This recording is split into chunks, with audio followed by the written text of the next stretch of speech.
Welcome to this episode of The Inner Estate with your host, Bridget Stuart. Today, my guest is Bill Vernon. Bill, thank you for being our guest. Well, thank you for having me. And you are an accomplished businessman, a real estate agent, a business owner, and you're going to share with us today some really incredible perspectives and tactics in terms of how do we value our time. And really, it is one of our most valuable resources, and many people don't have an awareness around it. So you're going to share with us the power of knowing the value of your time and being strategic and tactical around how you spend it and how you invest it. So tell us more. Tell us more about what this means. Well, first, I want to thank you, Bridget, for inviting me on. We've known each other for a little while. Yes. You know, what's kind of interesting, Bridget, is when I first met you, because you and I were on different things where we were on Zoom all the time, kind of like this. Correct. Yes. And when I finally met you, what kind of surprised me was you're kind of tall. Yes. For the average. I am. And so when Yes. I probably never told you this. My first impression when I saw you in person was, man, you're tall. And you and I know a guy named Steve Sleater that Yes. he's, you know, people see him because he does a lot of coaching and stuff like Yes. that on Zoom. And people meet him in real life because the dude is big. What is he? He's really 6'7"? tall. Yes. 6, Yeah. you know, and he's not just tall, he fills the space, Broad. right? Correct. Right. And people are just like amazing. Well, I just want to tell everybody that I don't look this bad usually. I actually kind of look like Brad Pitt. So That's if right. you're shocked when you meet me, I just want to. Okay, let's get serious though. We want to talk about time, and it's really, I'm a baby boomer. Mm-hmm. You know, I always kind of joke I want to be the last of the baby boomers, and so time kind of matters to me. I saw something. I follow a certain breed of dogs on Facebook. Yes, the time guy, the time Nazi is about to tell you, he death scrolls, right? Gotcha. Okay. So I'm on There you go. Facebook. Okay.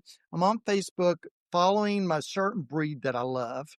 And a gentleman was taking his dog on these vacations, and there's this cute picture of him walking with the dog and on a hike, the dog probably in Lake Tahoe or somewhere like that.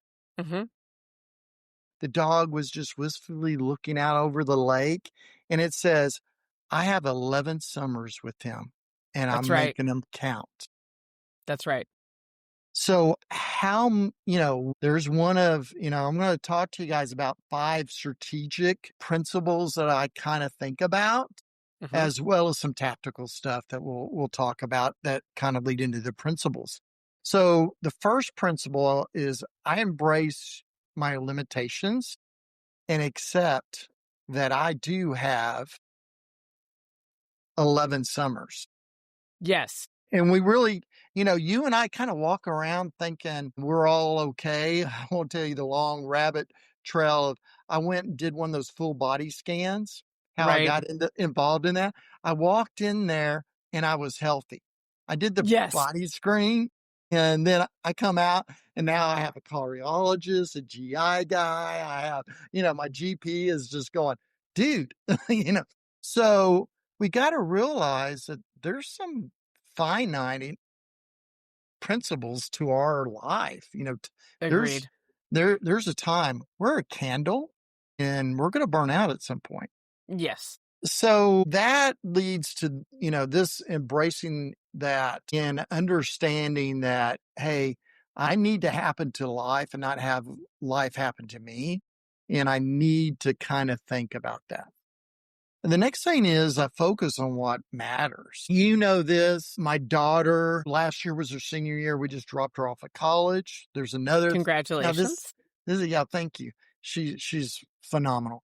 What is kind of interesting there is there's this thing that people throw around, and I think it's kind of not totally true, that I've spent 90% of my time with her. However, Right. you kind of go, hey, now, what's funny is Saturday evening, she's hitting my phone, FaceTiming. Hey, I have a computer problem. She's talking to her mom all the time. So I don't know if we're totally out of her life, but that's all to point to this. During her senior year, she played ball, and I made it a point. I don't care if Bridget called me during a ball game. By the way, she won in her division state championship. Excellent. And I was just like, we're not going to miss any of that. That was That's my right. so you got to really think on what matters. One of the tactical things on that is something that I really want people to think about is what is the top thing in your life? What are the top things in your life? What are in Warren Buffett tells us, I want you to write me down the 20 top things in your life. It's a great exercise. Okay. It's But phenomenal. yeah, right.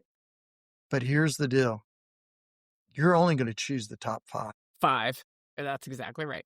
Okay. Maybe it's the top 3. There's 3, 2. I don't know. I'm not good at math. High D. So you choose the top 5, those top 20, you never look at again. If they show up in your life, they're gone That's right. because top that top 15, that bottom 15, however you want to look at it, is actually going to impede you on your top 5. 5. And it will steal. It will steal from the top 5. And Right. if you are not careful, all of it, that's, I think, when a lot of people find themselves out of balance or they feel like something's not quite right, but they can't put their finger on it. And then all of a sudden you're like, oh, wait a minute. I allowed one of the lower 15 to enter and interfere with the top 5. Right. So you know, last year, and it's not like for my lifetime, the top 5. Now, maybe you could have said, and it is, my top 5 is my family. It's actually what, it's in the, it's pretty important. Right. So Sarah last year was doing senior stuff. Do I care about the bottom 15 that kind of would try to leak in to that? And the answer was I did not allow it. So that is what truly was imperative in my life, was for me to be there for my daughter so that one day she's going to remember that. You know, hug that a couple of hugs, when she got their state champ, she's going to remember that hug and what I She said will. to her. We went to Germany, her last basketball game. I know it's going to be her last real basketball game. We went to Germany and she played for a US team, and there was the last competitive game, right? And I hugged her and just, and it was kind of interesting. One of the fathers figured it out and said, man, that was real important. Yeah, that should be your focus. Okay. Here's number 3. Accept uncertainty in your life. Okay. Hmm. Life is unpredictable. We have to live with that, not try to control it. Again, I'm a big, I'm a big disc guy. Right, right. It's almost a, quasi religion with me. If the high seas, I got to control it. I mean, I got to, you know, stuff happens. Okay. And so so don't freak out about that. I think, I saw this recently on a podcast. I'm trying to remember the guy, Kevin O'Leary. Is Okay, he, yes. I yeah, know I'm that name. trying, Yeah. he's at, what's that show with, Shark. Shark Tank. Yeah. Shark. So Mr. O'Leary was talking because he was buddies, or he actually worked for Steve Jobs. Right. And so there's a little snippet, go watch it. I would encourage you. But they did a thing where they signal to noise ratio. So someone like Elon Musk would be a current, I mean, think about this. There's kids out there who are not going to know really who Steve Jobs was, right? Correct. Yes, absolutely. So where's a current person like him? It'd be Elon Musk. Okay. So The single part is that is my focus for the day. That's what I'm going to do. 3 or 4 things. Again, it's amazing how that keeps popping up here. What are your most important things? That day, they had 3, they have their 3 to 5 things that they're going to get done that day. Period. There is nothing. Okay. There is no noise. Okay. So we talk about now they're that extreme and they can be because why? They're billionaires. Yes. Yeah. Okay. If I wished I had their billionaire problems. I've hung out with a couple of billionaires, and it's funny when they start talking to you, some of the crazy stuff they say. Correct. You know, um, and so that ratio is out there. You and I kind of maybe need to understand that maybe that is an 80-20 rule kind of thing. Our 3 to 5 is 80%, and the 20% is noise. Yes. I know you got kids, you got family, etc. If my dad called me right now, I would really be debating whether I continue with the interview, right? Right. Right. You know, that is Yes. noise that I want in my life. So I It's want noise that we choose. you, right. Correct. Okay. Yes. And so I don't want a back to it. I want you to focus on what matters. But I also want you to accept that there's going to be some noise that kind of slips in. And we need to kind of really understand that it happens. Well, another thing I love about your podcast is this is not just a business conversation you and I are Right. having right now. I don't want your podcast to be pigeonholed. I've listened to a couple of them, and can a stay-at-home mom listen to our conversation and connect with it? And the answer is yes. Yes. Yes. You kind of started out, well, Bill's a businessman and yada yada. I got a real estate team up here. Right. Right. I got my investments, yada yada yada. But I also want you to know I have a little dog that is pretty Yeah. important in my life. Okay. And your family. Yeah. My family, etc. So this is not to pigeonhole this as a business conversation. This is a conversation for everybody. And uncertainty does, we need to accept that, right? The next thing is be present. Okay. And being present is pretty darn hard nowadays. Very hard. And I Uh-huh. believe it's almost at a crisis level in our current society. Right. I don't have it, but it's sitting over there. I have a little saying. Again, folks, I do, I'm a real estate agent. I say my cell phone, if I don't have my cell phone, is like me being a samurai and not having my sword. Hmm. It's with me all the time. And there are times where I'm walking in to have dinner with my familia, and what am I doing?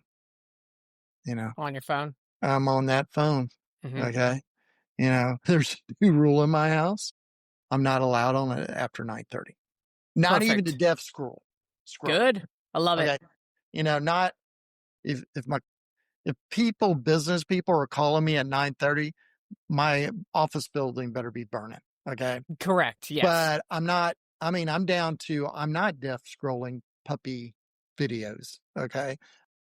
I'm actually, hey, put the phone down. Being present in the moment, and I don't want to sound too, I'm a Jesus freak, so I don't want to sound too Buddhist here, but we gotta live in that moment, We not in the do. past, not in the future. What is going on? Man, it's my daughter's champion basketball game. Did you know? Don't tell anybody, Bridget. Don't tell anybody. I turned my phone off the There minute you go. Excellent. I walked into that building. Hmm. Okay. Because where was I going to be? Present with your daughter in that Which game. was really, yeah, it was really funny because out of the stands comes a real estate broker. And, yeah, uh, no, I'm not going to talk business with you. Instead of I Yeah. switched Yeah. the subject, I switched the subject to the teams, and what was going on and the drama. It was drama. Oh, it was great. So being present and, enjoying that, is just got to be critical in your life. And I think we think a cell phone is a time saving device, a connection, and it isn't. And we really need to be careful with whatever devices we enter. We have washing machines and now robots that vacuum my floor and cut my grass. And we're about to have them, they mop. Okay. That's right. I have the mop and the vacuum. Okay. Okay. Yeah. Okay. I'm talking about you. Yeah. It saves you all this time, doesn't it, Bridget? You have so much more time, don't you, Bridget? No. No, we No. do not. No. We end up doing what with that time that we supposedly bought back? Uh, being present and understanding the devices in our lives and computers, emails, blah, blah, blah, blah, is, I just think, really kind of critical to, especially, I mean, I'm a high D. Is there anybody else that's going to testify right now about, being a high D? And Yes, that would be me. yeah. I was waiting. Yes. Took you long enough. Also a high D. Yeah. Yeah. Well, I mean, and guys, when I say I'm a high D, nothing hits the line. I mean, I'm a rogue elephant, 100% ID. Yeah. Okay, so am I present in time? The next thing strategically I want us to kind of look at is, and again, is this: you're not perfect. Let go of that perfection on time. Okay. Absolutely. Okay. He without sin. Of course, I'm messing up. Okay. Don't put comments about I'm misusing the verse. I know I am. He without sin cast the first stone. Right. Kind of attitude of, look, let's do this non-religious. Vince Lombardi says what? We chase perfection to catch excellence. Excellence. That's right. Okay. Okay. So don't get so, oh my gosh, my noise is now 40% of my day. I'm a failure. Oh yeah, yada, yada, yada. Except that, back to me being a Jesus freak, I realize I cannot be Jesus. However, does that mean I just stop? And the answer is no. You keep going. Yeah. Yeah, we all kind of have these issues about, success. But my question is are you okay with failure? You're going to fail. Just my question is, are you learning from your failures? Right. And so I really think that you need to remember that. Bridget, I read a lot. This is, I mean, just crazy. I am a time Nazi. Anytime someone even mentions the word time, I'm like, what about it? Yeah. I think there's a King Henry series back in the day. At the end, he's sitting there going, King Henry sitting with one of his dukes, and he sits there and talks about what you can get back. And he's saying, I can get back friends. I can get back money. I can get back whatever. You know what I can't get back? Is time. Okay. And so, one of my fascinations again is reading books about this. I think a book I read one time, it was great. It was the only reason I got it was and it was basically what was the day in the lives of poets, artists, writers, and philosophers. Don't ask That me. sounds great. Yeah, it is really a wild book, by the way. Not everybody will sit there and read it, but that's okay. I did it for you. And what I found interesting was that they all did have a schedule. Uh-huh. Now it was a weird schedule, maybe. Then Benjamin Franklin. We all know that he was crazy in France. He partied all night, right? Did all sorts of crazy mayhem in France. Did you know he slept 8 hours a day? Yes, he did. And it was very interesting. He got up very early in the morning and went down to the governmental offices to go find how he could get stuff for the revolution. Then he went and took a nap for 4 hours. Hmm. Then he got up and went partied all night Partied all night. That's right. Yeah. and then slept for 4 hours. Right. Okay. And again, some other artists, it was very, very interesting. But what I found was they were very focused. It was kind of interesting. There was two writers, again, French writers. Don't ask me who they were, but she and he would get up at a certain time, eat breakfast, and then spend all this time writing. Then they would go to lunch, come back and write. And it was very systematic. It was very structured, but it is what it is in our lives. Do we have that structure? Again, are we happening to life or is life happening to Happening us? to us. Yeah, One of my friends is a successful songwriter, mhm. very scheduled, and it is time to write. And I think those of us that are not earning our living in a creative field, I don't think we think that's how it is. We think it's like, oh, when you're creative, you wait till the moment strikes. And then when you're inspired, you write the lyric. No, he's got a schedule. He's in an office.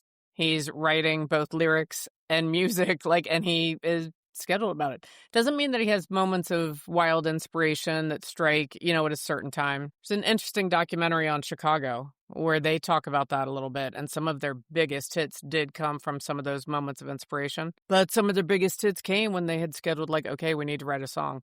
So it is interesting. I hadn't thought about it from that perspective of a creative in quite a while. So I'm glad you brought that up because it reminded me both of my friend and that documentary, because it is true that you can channel brilliance to a degree, and the brilliance is likely to strike the more consistently you're taking action. So if you schedule it and you invest your time, then you're allowing and giving space for the brilliance to occur.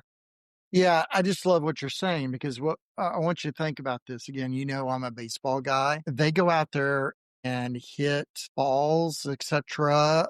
Or if you're a pitcher, you talk about a schedule Yeah. during the season. Those guys have a schedule and you don't. Okay, back to what you were. Okay, so that when they hit the field or they are wanting to, okay, he's probably a musician as well as a songwriter. I Hmm. guarantee you he sits there and strums on his guitar or Yes. plays music on, and that, okay, those are muscles they are exercising. And my question and challenge to us is, why are we not like them? Hmm. Whatever we're in, whatever we're doing. And so is it on your schedule and is it a focus of yours? And if it isn't, then guess what? It's not going to happen. It's not going to happen. Exactly No. right. It's So not, it's a fantasy. yeah. Well, it's a goal, it's a wish. Goals are, actually have what? Standards that are going to them. And they're not going to be perfect. Guys, I'm far from perfect. But I want you guys to really think about these are tactical moves that you can be doing. Okay, let's go off on a business tangent. Okay. There's a great book, another book I love, and I guess I'll just mention it real quick. The book is The Road Less Stupid. Now, Yeah, I love that. yeah, it's a great book that covers just business in general. And part of the book's little thing is I want you to have time that you are thinking about what? Focusing on this. Now, it might be one of his chapters. I have a tendency to give that book to people in a journal, in a pen, and go, do your thinking. Right. And so that's kind of a schedule thing of doing it. I can think of, Gary Keller's One Thing. In his book, he talks about, speaking of a creative, is Stephen King, you know, Yes. and Gary kind of drills down. That's in the book, folks. So Hmm. we kind of already gone over this, but Gary really has drilled down. Of course, you guys can see I have a certain allegiance, and you know, He's been drilling down on that for the 16 years I've been a Keller Williams agent. Sometimes it's in your face. He brought a musician up one time and, the guy, "Hey, do you like to practice?" And the answer is no.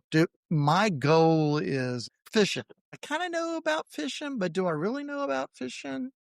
The answer is not really. I mean, tying knots on my hooks are not very. I mean, they get a little elaborate on these knot Hmm. tying and strings and weights and blah blah blah blah blah. And depth and Okay, lures and live bait. Yeah, it's so yeah, involved. okay, yeah, it gets really involved.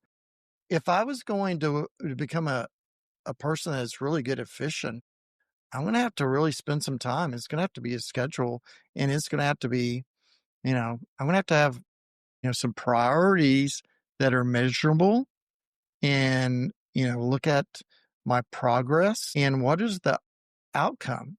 So we go back to, the 3 to 5 things a day or the 5 things that are important, and we really need to prioritize them and have measurable goals, measure the progress so that we have the outcome that we want. And you've got to make sure that it is one of the top 5 or it complements one of the top 5.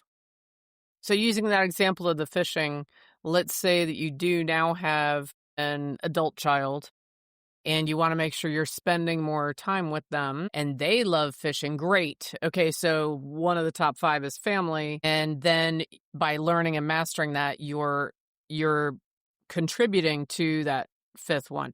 But if it's out of alignment with any of your top 5, you have to reconsider, what are you giving up in order to pursue that? You're right. And there's no right and wrong. And by the way, it's funny you said that adult child. There's a certain adult child that I have. That's probably why it popped in my head is he's a He's a fisherman. fisherman. There you go. Yeah. And his dad is not, you know, that is work. When I have free time, I do not want to work. Right. People go, "Why don't you hunt, Bill? Are you afraid to?" No, you know what I am? I'm afraid of work. I don't want my off time working. But back to it, I love what you just pointed out to people. Great little tidbit there.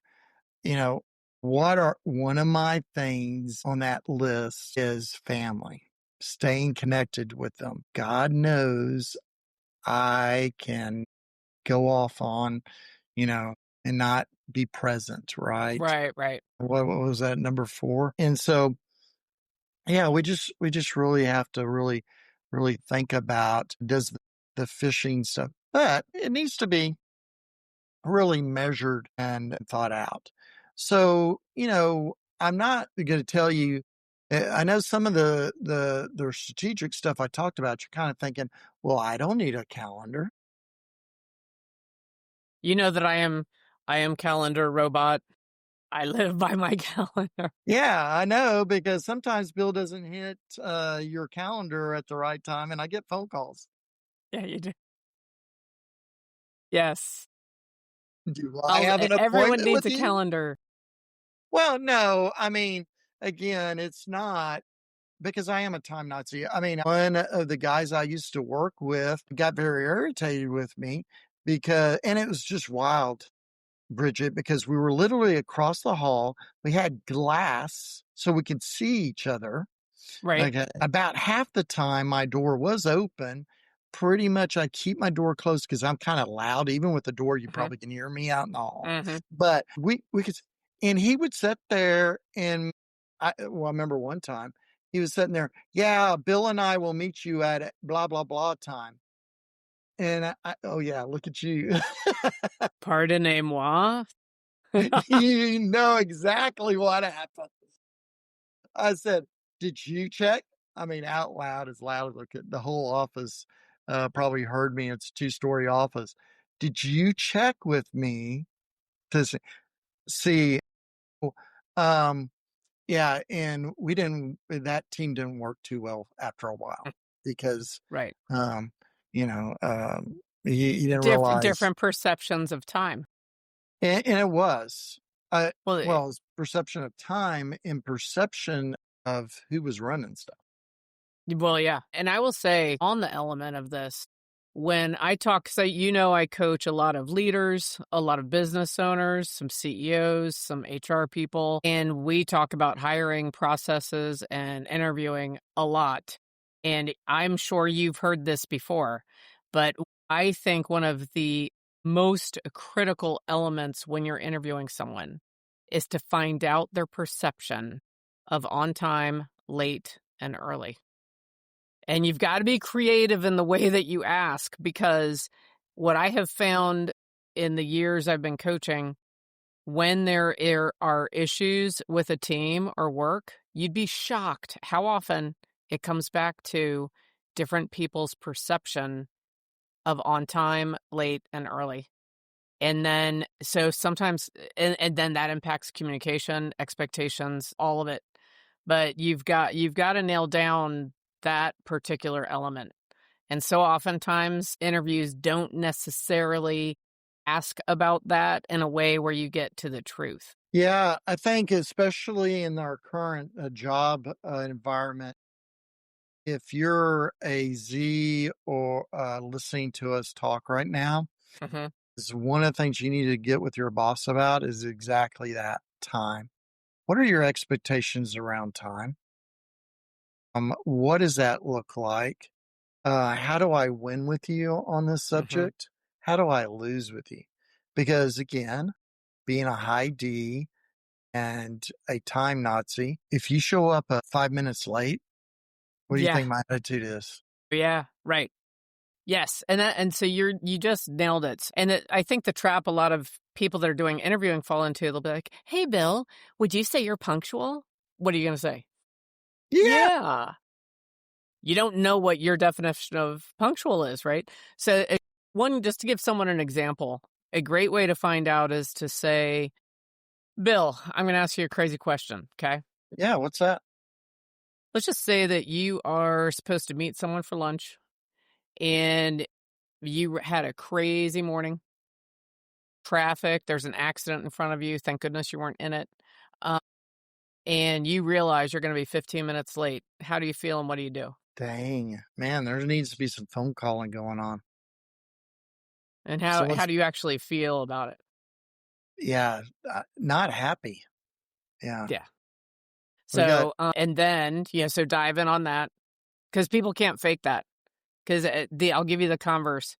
Well, as long as I'm there within 10 minutes, it's fine. To some people, that's true, right? They have a 10-minute gap and they're like, oh, they'll be fine. They can order drinks. I'll send them a text to the stoplight saying, hey, order me an iced tea, no sugar.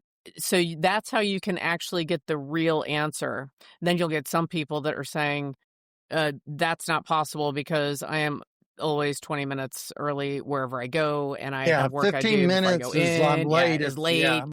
Um, that is so. If anyone out there is listening, and you're like, "How can I actually find out people's true framework?" and ask about how they feel, and you gave a fairly tame answer, but I've heard people are like, "I might have to pull over and be later because I may throw up." Then you're going to be like, "All right, I like the way you talk," right? Oh, yeah, you and I do. Right. Right, yeah, we do.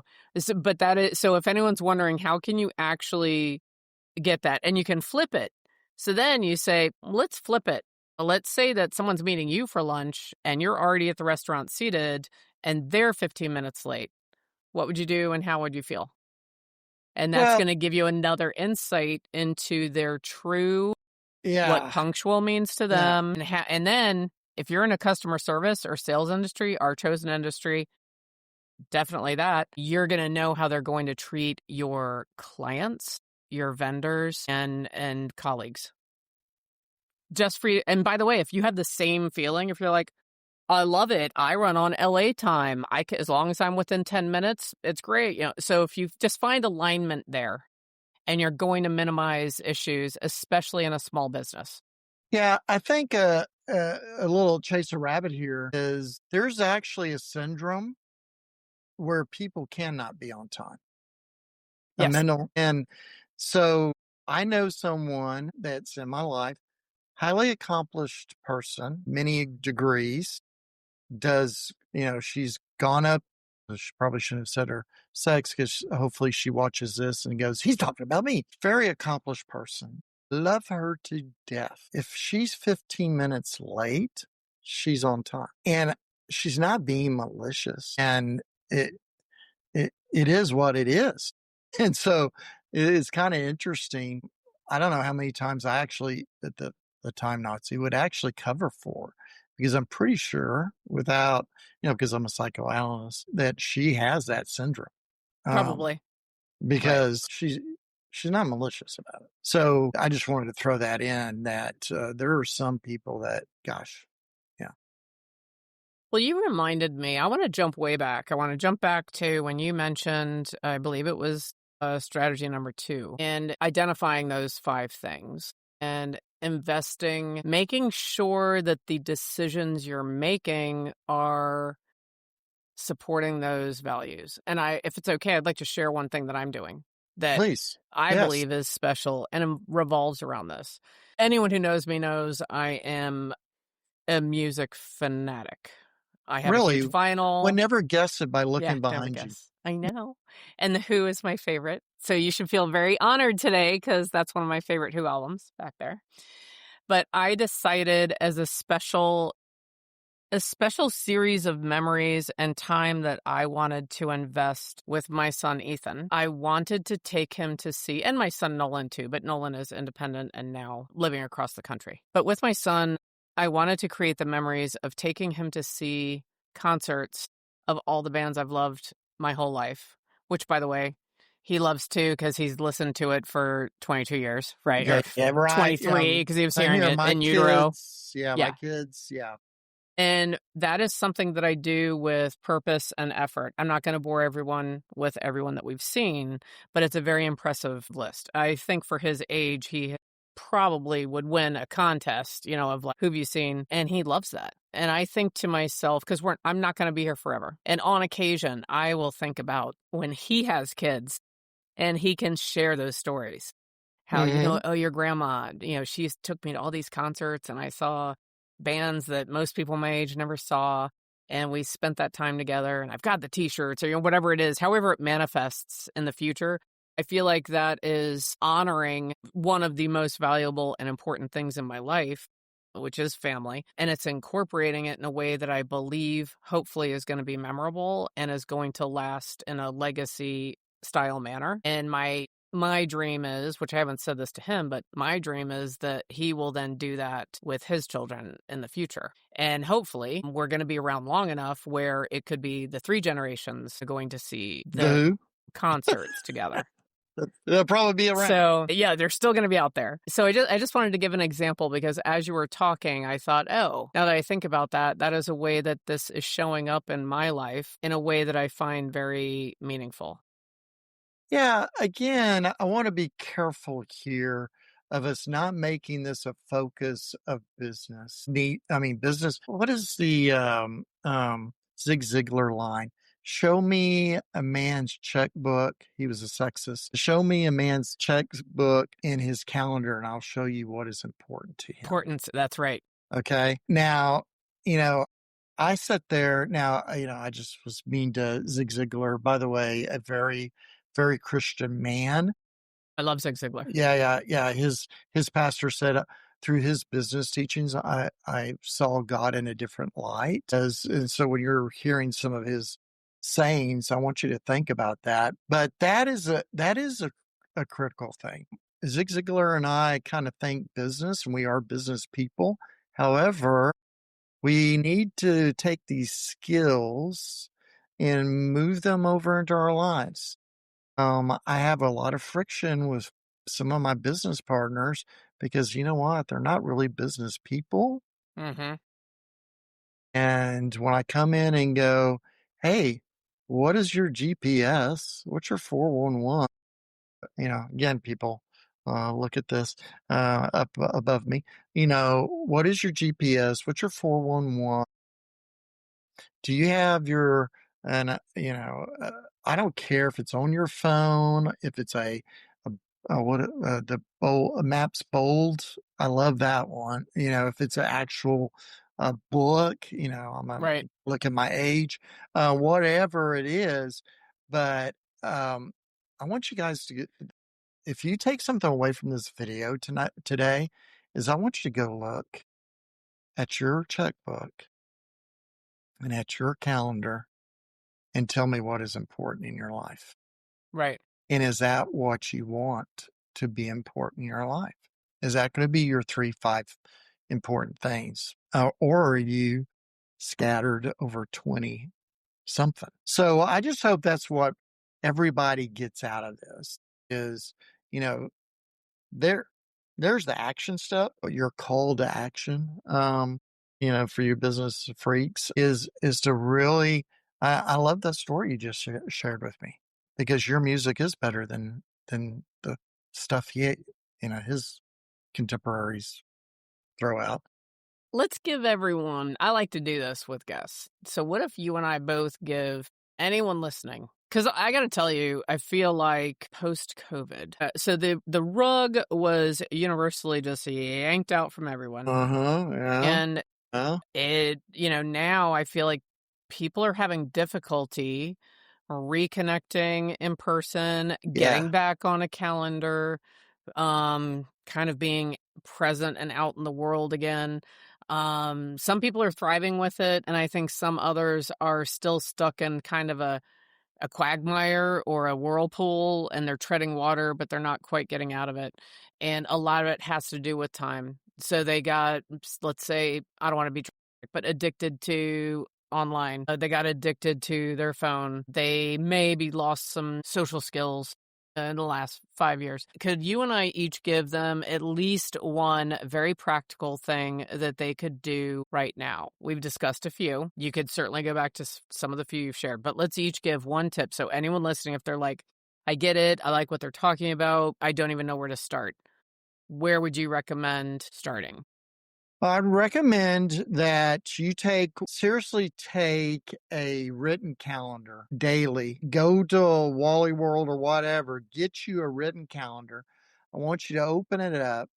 And again, I think as a business person, this happens a lot of time. You start putting down, in my world, Hmm. and should be in a lot of other business worlds, prospecting, looking for clients. But, that goes first. No, that does not go first. What goes first, and what I want you to answer your question, do is put your son's, what are the concerts? Go look at the bands, go look at his calendar because I Hmm. know your son has a life. Where do these match? Right. Let's go to these concerts. Put that stuff down. Again, this kind of business thing, call people in your life and go have a lunch with them. Yes. Your cousins, your aunts, your uncles, I don't care. Friends, okay? And make it, I want to have lunch with you. I want to have breakfast with you. And sit down and have real conversations. Bill, turn your phone off and have, you know, gosh, and I do this stuff, folks. I'm not perfect at it, but I was sitting down having a conversation with one of my cousins, and I was like, I'm just stunned. I didn't know that about you, and it Right. was, it was, it was a big deal. And I was just like, you know, we go to Thanksgiving dinner, and I didn't know this about you, you know. So get curious. Yeah, yeah, So I want you to take that calendar and, you know, quarterly, I don't care how you do it, sit down and figure out how you're going to rebuild those relationships that were Good. broken. Yeah. Good. I'm going to throw out there being present and being the change that you want to see. So I can share with you all, my son and I, we made an agreement years ago that when we're having a meal, there are no phones. And he started this, I think he was 16ish, 15, 16 when we started that. And there are no phones. And so now, even when I'm with other people, I don't have any phone. So what's funny is, and I'm not putting anyone down, but sometimes they'll have their phone out. and they may scroll or look to go find something. What I've noticed, if you just sit present in the moment with a neutral face or a smile, and you just are, you're nothing, there's nothing punitive. You're You're not a just saint. neutral. Right, You're just right. there, right? Not being you're not You'll condemning. be surprised. Guess what happened? You don't have to say a word. They will go like this. Sorry. And then they put the phone away. So you Yeah. don't have to say a word, and you can start being the change. I will say, if your family is struggling with it, start sitting at your table again for dinner. No screen. Put on some music. And it is, I think, if you're in a family, I think you all should discuss it and say, I have a great idea. How about for the next 30 days, no phones at a meal, and get your family to buy into it and just see what would happen in the next 30 days if you did that. Dang, you might actually have a conversation with them. That'd be shocking. And yeah, so I think that's the being present part makes such a difference. Yeah, it And does. so it's a great place I think it's a great place to start. If you're feeling pulled in directions, overwhelmed, you have a huge to-do list of loose ends that you can't catch up on. So it might sound counterintuitive because you might be sitting there listening to this and saying, well, that's not going to help me get caught up with everything. You'll be shocked. So I think you will be. let's give one bonus item. I'll go first this time. Bonus item, and Bill, I do this. Go off grid. Now, when I go off grid, I go not as extreme as like extreme athletes, but I do like 5 days of whitewater rafting in a wilderness area. This coming September, I will be climbing Mount Whitney again. Funny side note with Mount Whitney, no cell service from the base camp. No, really? Yeah, but guess where there's cell service? At the summit. So right when At you the get to the top. summit, all of a sudden, so it's so funny. Makes you go fast, doesn't it? All these people, climb and do this, and they get to the summit, and all of a sudden you see, which is actually kind of joyful because you see people calling and saying, guess what? I made it. I'm here. So it's heartwarming. It's almost like the That is ending scene wild. in Love Actually, where the people are meeting Yeah. at the airport, because it's like Yeah. they're sharing this moment. But it is kind of funny, like 0 cell service till the summit, and then it's gone again. So I, with intentionality, find places without cell service. I notify all my clients. You've gotten that notification before. I will be off grid. So I tend to go nature, hiking, mountain, whitewater, whatever. Do that for yourself. I don't care if you're a city dweller, great. Then with intentionality, you have to leave at home or disconnect. So I wanted to leave that as a final note, is look at the rest of this year. If you're scared to do it, I know that's a dramatic word, but frankly, some people would be. Do it for a whole day. Do it just for one whole day. Just a day, right? But go off grid, meaning no computer, no phone, no electronics. I will allow a camera. I will share with you all on Mount Whitney. I'll be getting footage. I'll be taking photos. Okay. But there's going to be no talking to people. And I have my Garmin Mini Reach, in case there's an emergency. But just go off grid is what I would say. So what's your final nugget that you want to leave with everyone? Well, I want you to be so present. Here's something that my wife did yesterday. She gave me a gift, and it was really, and this is for my Texans, and it's a cool gift that she gave me, which is, it has towns, and you pull it out and you scratch off, and it tells you, hey, go do this in Corpus. Go do this, Yes. and it tells you, hey, this is going to be inexpensive or inexpensive. This is going to, it kind of tells you what it's going to be. And here's the deal, find that in maybe your state, your area, your region. I know Texas, we're kind of weird that, it was kind of interesting. El Paso's in there. And I'm sitting there going, dang, That's far away. Yeah, that from That's where, far away. because you know where I live, right? But I was sitting there, I stopped with the negativity. Oh, that's far away. She goes, there's one in here. It says Fort Davis. I'm like, dang, that's going to take all day to get there. We'd have to stay there a day and drive back. So, right. But I stopped and said, you know what? That means I'm going to be in my car with my wife. Well, with your wife, listening to The Who. So, well, yeah, no, I will actually. It's funny you said that. I've been downloading Who music recently. But so that bonus is to say this, find something like that that makes you Get out. get out. Yep. Please, people, please.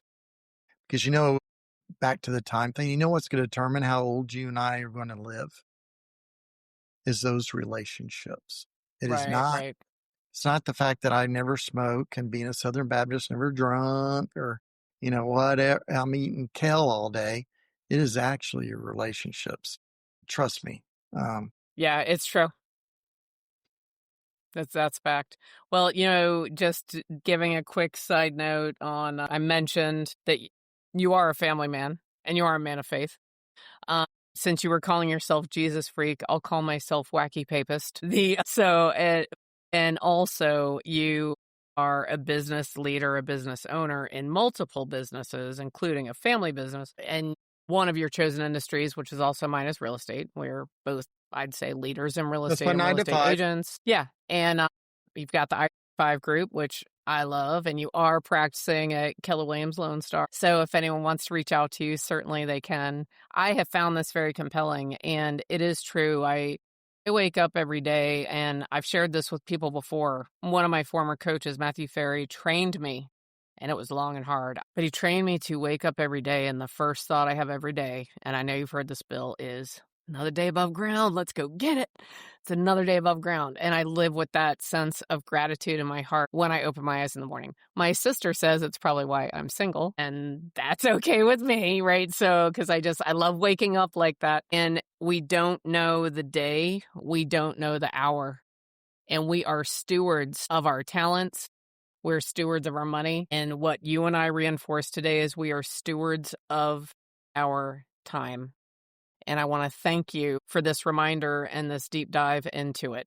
So if anyone has any questions and they'd like to reach out to Bill, you can share if you have a quick way you want them to. And I'm going to have Well, you all of can your always call me information or, in the description. yeah, you can always call me or text me on my mobile, 254 Love to Excellent. talk to people. Hey, if you're having an issue or a opportunity to grow that you would like some help with, I don't mind a short call. You could be Hmm. part of my noise, please. That's Be right. my 20. Be part of my 20. You never know, you might become part of my 80. 80. That's right. Very good. All right. Well, thank you so much, Bill. And I hope you'll come back again. Anytime you reach Excellent. out. And I hope you all come back again as well. I hope that you will join me in the next episode of The Interstate. Have a great day, and thank you.